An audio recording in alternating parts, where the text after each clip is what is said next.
ladies and gentlemen, this is the conclusion to my Mötley Crüe video. So, when I saw them live, when we were in line to get merchandise, I got a t-shirt and a program. When we were in line, my aunt and I were in front of a super fan of the band.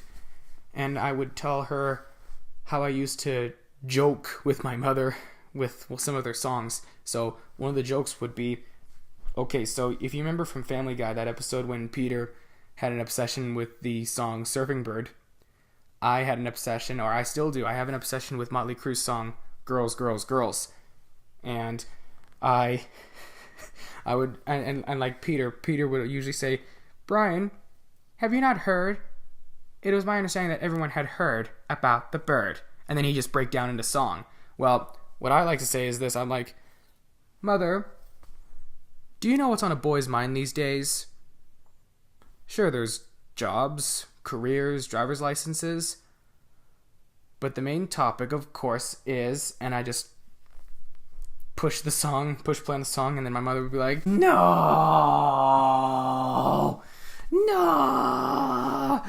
I can't get away from that song! Somebody end my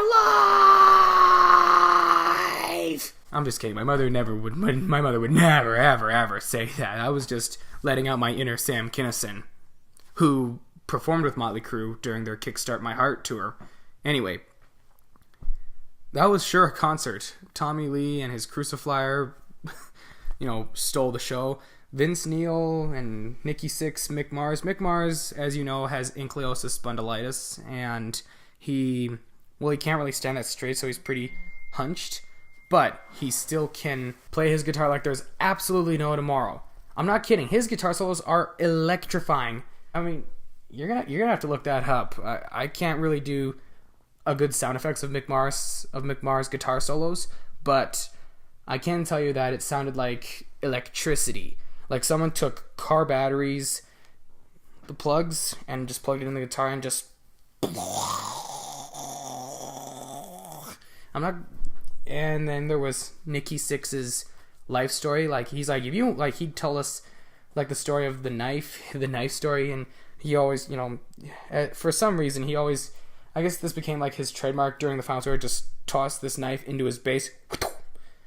Nikki always told the best life stories. Nikki was like, you want something, you get it. You just have to work yourself up to that dream. And one of my favorite parts, now, I know some of you guys have cell phones.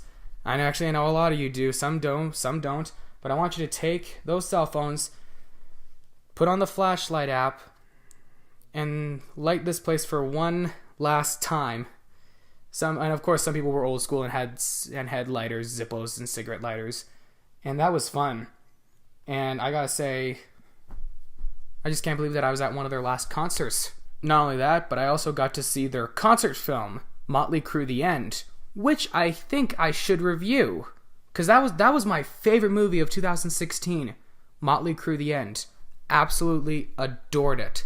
So, that's it, and we shall remember Mötley Crüe for their hardcore songs, their party-themed anthems, and their bad boy reputations. But they're also quite funny at times. So, with that said, thank you, catch you later, and Mr. Blue's here for you.